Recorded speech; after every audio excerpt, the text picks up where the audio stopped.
The headlines say Islam is going to be the largest religion in the world. But Islam is facing a crisis. The terrible deeds of ISIS, done in the name of Allah and following the violent example of Muhammad, have horrified many Muslims who are now questioning their faith. Missionaries to the Islamic world say more Muslims have converted to Christianity since 9/11 than during the entire 14 centuries of Islamic history. Many keep their conversions a secret, afraid for their lives. In London, this British college student from a Pakistani immigrant family left Islam after a lengthy study convinced him the Quran could not be true. We hid his face because Islam teaches that apostates must be killed. If someone leaves Islam or becomes apostate, he is thrown out of his family. His family will be the first one to abandon him. His friends will reject him. He will be killed or he will be persecuted. A lot of my friends, they said, okay, this is the last time we are talking to you because you disrespected Prophet Muhammad. You disrespected Islam. Imran has not yet become a Christian, but has studied the Bible and says Christianity is superior to Islam. Some ex-Muslims become atheists, but some discover a God who loves. Because of ISIS, many people become Christian. In Sweden, Pastor Fuad Rasho, himself an immigrant from Syria, has baptized more than 100 ex-Muslims. Every week,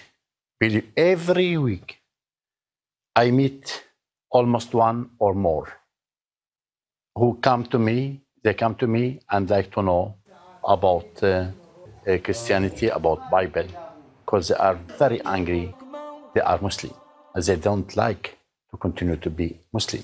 When it comes to religion, Europe has been called the new dark continent, and some Muslims here feel trapped between atheism and radical Islam. But they see hope in Christianity. When Nassim Ben Iman came with his parents to Germany as immigrants from a Muslim nation, he remembers thinking that if Germany is a Christian nation, then Christianity is a dead, sinful religion. Nakedness in the television is because of the Christian religion. Living together, not married, is because of the Christian religion. But then Nassim discovered real Christianity and is today an evangelist reaching Muslims and non-Muslims for Christ. When the people understand who Jesus is, they will more and more love Jesus and follow Jesus. And when the Muslims understand more and more what Muhammad is, what the Quran is, what the history is, then they will go farther away from Islam. Islam is going to collapse. Brother Rashid is the son of a Moroccan imam who lived for 15 years as a secret convert to Christianity. Now he hosts an Arabic-language Christian program called Daring Questions that challenges Muslims to question their faith. Many Muslims actually, they say, if what ISIS is doing is Islam, I'm leaving it. Some of them are becoming atheists. There's a huge wave of atheism in the Arab world right now. And there is also a huge wave of conversion to Christianity following Jesus Christ.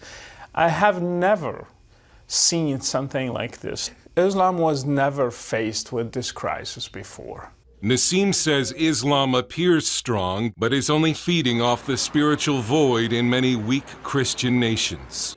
Let me say, the greatest power of the Islam is the weakness of the Christians. That's what happens in Germany and I think in America and all the Western countries. Even while it seems that Islam is poised to overtake the West, Brother Rashid says Christians should not fear Islam, a faith that he is convinced is slowly dying. Islam is not God's instrument to judge the West. I think people are afraid because of what they see on the news, but even violence is just a sign of collapse. Dale Hurd, CBN News.